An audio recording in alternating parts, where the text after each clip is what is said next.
The record show that Councilwoman Gray has joined us. And we'll move on now to file item 6, legislative update. Jessica Pearson.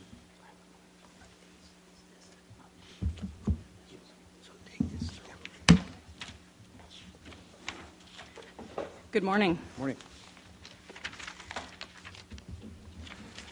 Well, it's been yet another busy month of legislative happenings.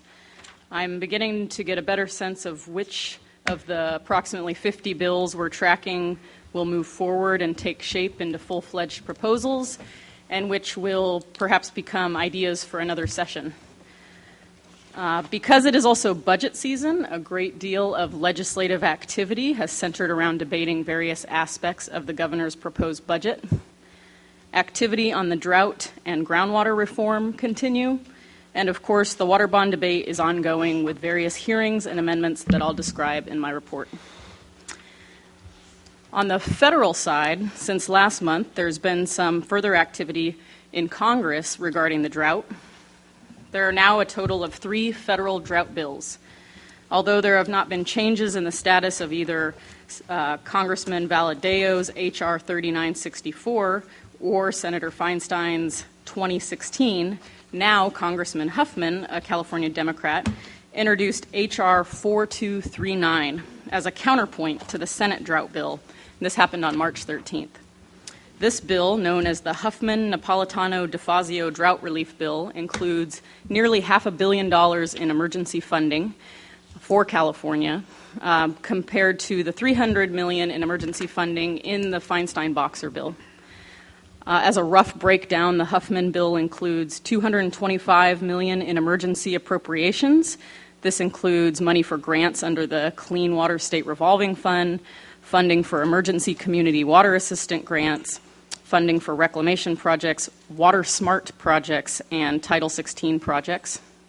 There's also $200 million in emergency disaster assistance funding in Huffman's bill, also funding for fire risks, water quality, fisheries work in response to drought, and notably, I thought, $15 million for integrated regional water management projects that emphasize water recycling and integrated water management.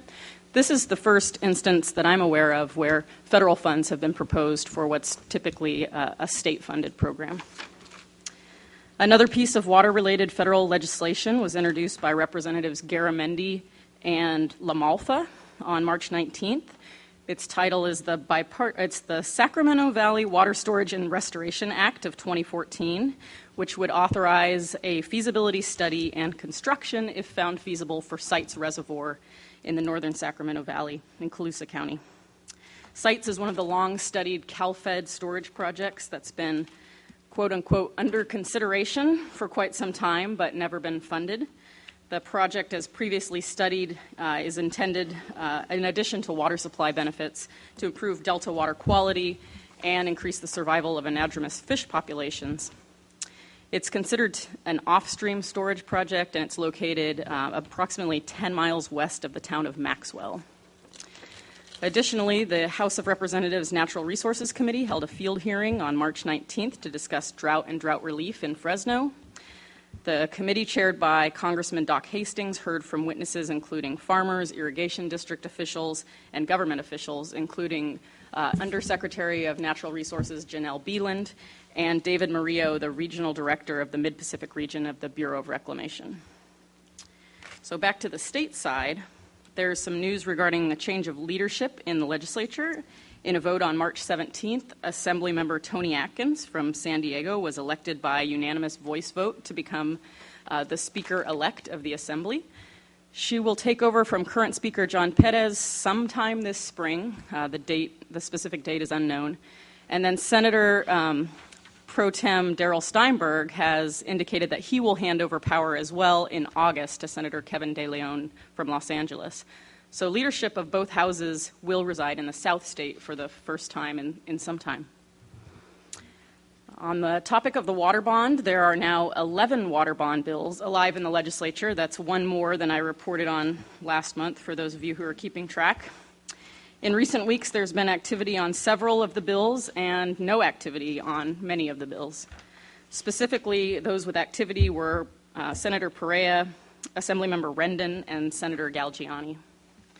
Galgiani added $1 billion in storage funding to her bond, which is SB 1370, and Senator Perea appears to be moving around some of the amounts of funding in his own bill as well. The Galgiani bill is scheduled for April 8th in the Senate Natural Resources and Water Committee, as well as the Senator Cannella water bond bill. But this week, a lot of activity centered around Assemblymember Rendon's bond 1331, which you may have heard about and has been in the paper as recently as this morning. AB 1331 underwent several sets of amendments this month. Included in those amendments were the addition of $1 billion for storage and about $500 million for climate change preparedness and regional water security. Also, notably for our interests, among his amendments, it was the first time that he allocated the $1 billion in Delta funding. It's not very specific yet, but it's more specific than it has been. He's got 40% for Delta levees and 60% for ecosystem restoration and sustainability. As you may remember, Senator Wolk's water bond tends to be the most specific for how Delta funding would be expended, although even that bond still has quite a bit of detail to be worked out. So the Senate Committee Consultants Report, which is the report that is provided to the members of the Senate Natural Resources Committee by their consultant, included 20 proposed amendments for Rendon's water bond. The amendments addressed a number of issues that have consistently surfaced as part of the broader water bond debate, and I'll mention some of the most notable briefly. So Rendon's bond was unique in that it did not assign pots of funding to specific state agencies, but the Senate committee found this approach to be inefficient and stated that it might be a barrier to getting money out quickly if agencies can't prepare in advance to disperse funds. Not to mention it reduces the legislature's authority in determining where funds should go, and they argued that it put them in a reactive stance. Other amendments included deletion of continuous appropriation for storage funds and a requirement that DWR certify statutory compliance for integrated regional water management plans for grant-making purposes. Now, that was a topic of long discussion that we had during the development of the Delta Plan. So there was a little bit of confusion at that particular hearing. In fact, at last check, the member's own staff was still trying to sort through precisely which amendments were accepted during the hearing. Some of the amendments were accepted by the committee over the author's stringent objections. So the bill's next step is appearance before the Senate Environmental Quality Committee. I'm hoping that we will see amendments in print soon and before that committee assignment. The reason I mentioned there were 11 water bond bills instead of 10 is adding to the confusion this week on 1331. Assemblymember Rendon introduced a near mirror image version of his bill that was slightly different in its storage funding. I understand this to be some sort of procedural move, but admittedly I do not understand it. So he has an additional water bond bill now that's 2554, and we'll see whether he moves forward with 2554 or 1331. So in front of you, you should have an updated list of all the bills that we are tracking. And when I say we, I'm referring also to my executive fellow, Elizabeth Marcellet, who has been very helpful in keeping me apprised of what's happening. Again, at this point, we are watching to make sure, or watching to see if they transform from spot bills to something of more substance, and then I can better determine our interest in these bills. So there are two spot bills that appear to propose changes to the Delta Reform Act. They are AB 2463 by Assemblymember Roger Dickinson and Senate Bill 1447 by Senator Fuller. 2463 would amend the part of the Reform Act that deals with BDCP appeals and the council's role. Right now, it seems to be a spot change, which would change our required hearings of BDCP from 1 to 5. But obviously, it seems like there's intent to make additional changes to that part of the law, so we're watching that closely. And also for Senator Fuller's bill, it simply states that it's the intent of the legislature to enact legislation establishing judicial review procedures for the Bay Delta Conservation Plan.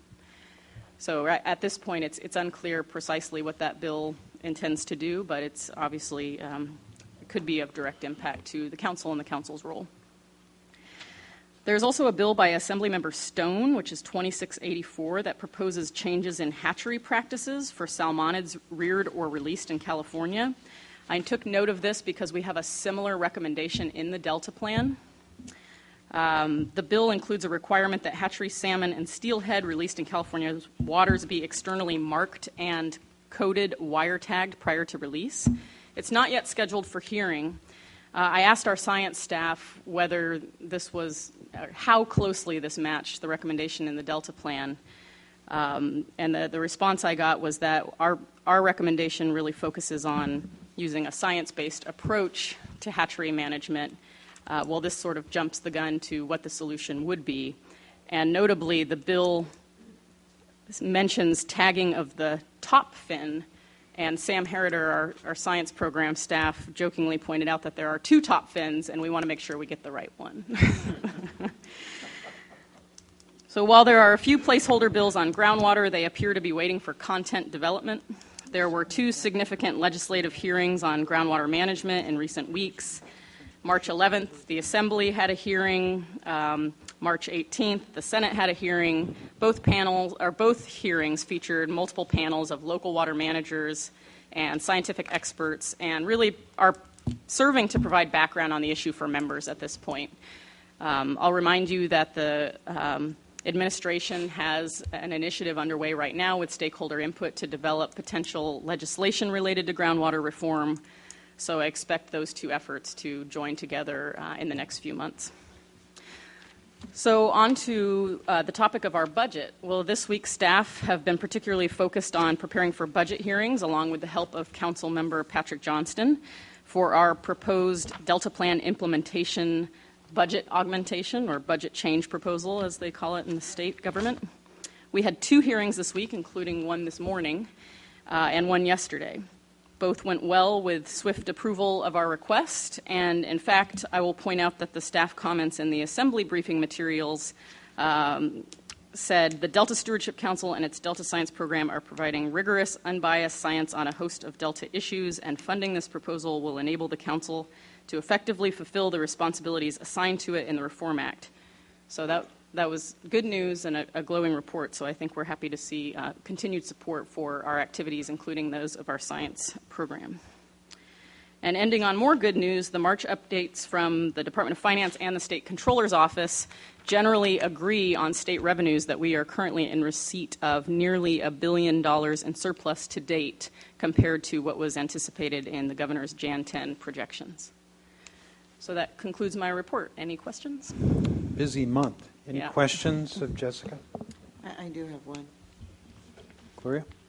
Thank you, Jessica. Thank you for that very thorough report. You're welcome. What's the time frame for whatever legislation that will appear for the water bond in order for it to be on the ballot in November? You know, I have the precise date written down. I want to say it's June 23rd or June 26th is the date that they've identified. Okay. In fact, Assemblymember Rendon's office is calling that the aqua apocalypse, and they have a countdown factor on their website, so they're taking it pretty seriously. All right, thank you. And I wanted to add that with Elizabeth's help, I prepared a comparison of all of the major water bond bills and their content, and that should be in front of you as well, and there should be a few copies on the back table. She did a really great job on pulling that together, and we will continue to update it as the bills inevitably will change. Yeah, that's a very helpful worksheet. Good. Any other questions? Then, Jessica, thank you very much. Good report. Thank you.